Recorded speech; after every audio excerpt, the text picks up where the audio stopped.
What's good, everybody? I'm Mr. Peters. Y-Intercept review today. Man, I'm going to show you everything you need to know about the Y-Intercept for this introductory video. So let's get started.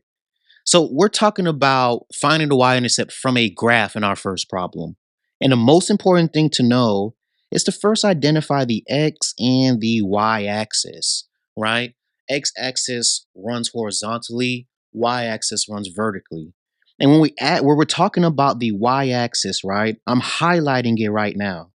So we want to know, where does that line with the two endpoints, right? Let's make sure we circle this. So this line that's on the graph, we want to know, when does that line cross over the highlighted y-axis? And to do that, we're going to also number this, right? We should know that where the x and y-axis meet, that is 0. And then anything under the x-axis is going to be negative for y, and anything above the x-axis is going to be positive for y. So as you see, I'm just filling this in so that we could get a better visual of it, right?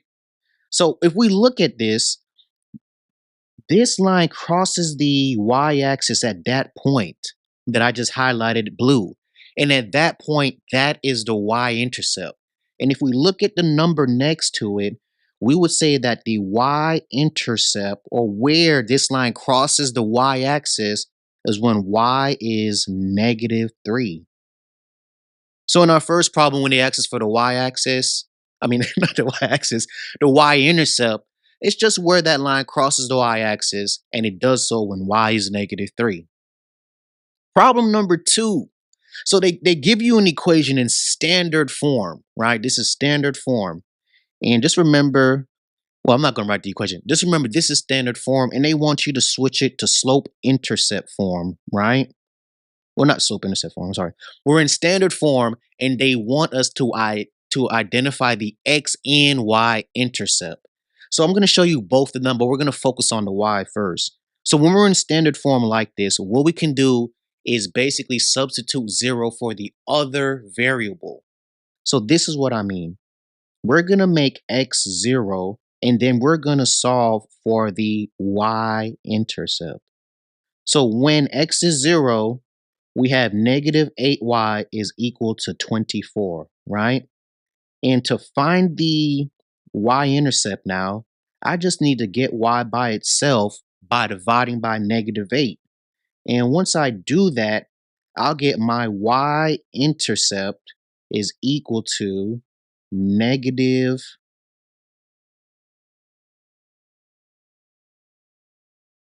sorry, I don't know why I didn't write -3, right? So when we're in standard form, or we have an equation in standard form, guys, we can make the x variable 0 and then solve for the y to get the y-intercept. And now what I'm going to do is do the same exact thing, but we're going to switch variables. So now I want to focus on getting the x-intercept. So now we have 12x, and I'm going to make the y 0 now.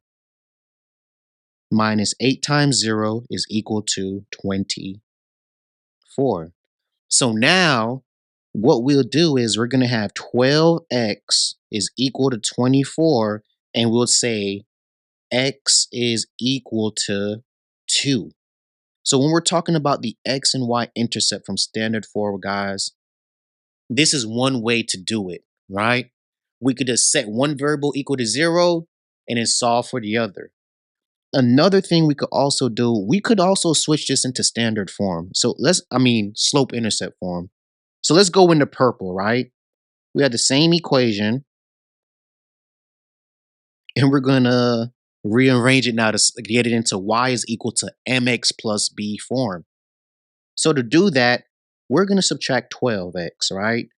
Because the goal is to get that y absolutely by itself on one side of the equation.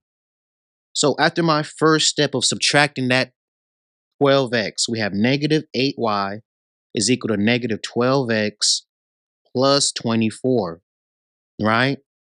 And at this step here, guys, just remember I switched the x, the 12x, and the 24 around because I just want to keep it in the same format of the formula, right? Y is equal to mx plus b.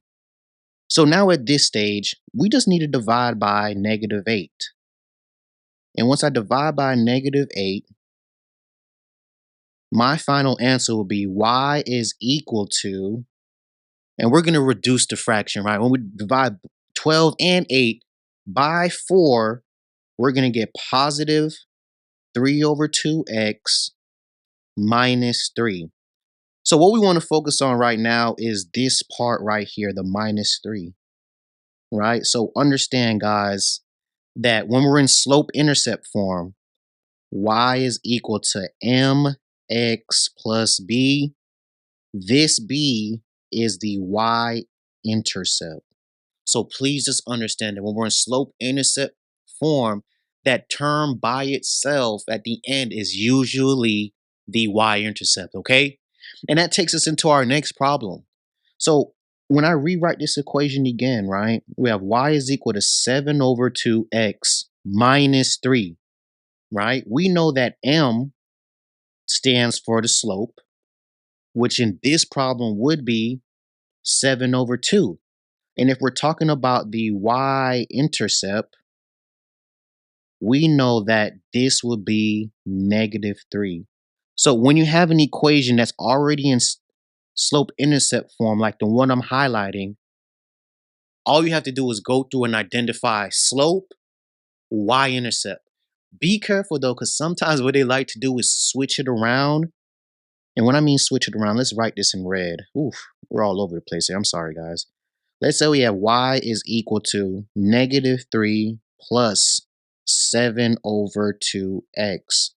Now, even though it's close to the slope-intercept formula, guys, please understand that it's not in the same order, right? That number in front of the x, m, that is 7 over 2 still. And that term by itself is still going to be the y-intercept. So just watch out for that trick right there, because they're definitely going to try to get you with it, okay? So let's scroll back over. So just remember, guys, standard form, we could solve by finding the intercepts of each, the x and the y, by setting the other variable equal to 0. Or we could put the equation into slope-intercept form.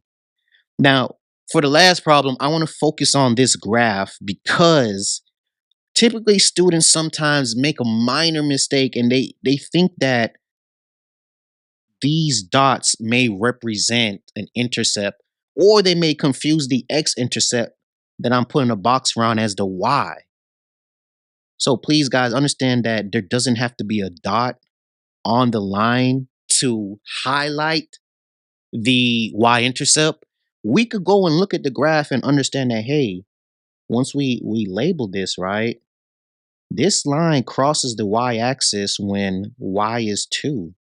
So if I was asking you guys for the y-intercept, you guys will tell me that the y-intercept is equal to 2, or when y is 2.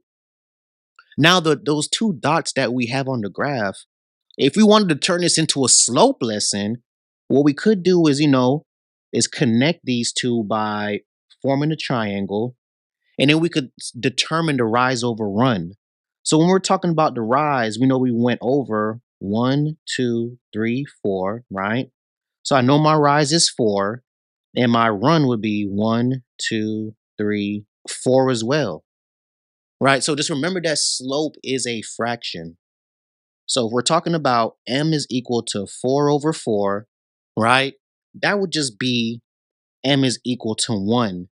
And guys, remember, when we're looking at this graph, we know that when we start on this left end where I'm at, as we're following the line, it's going downwards. And that should let us know that, hey, that is a negative slope.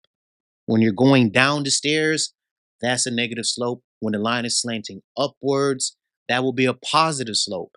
And if the line is just horizontally flat like this, that means that the slope is 0, okay? And a straight line that's vertical, there's no slope at all. It's undefined.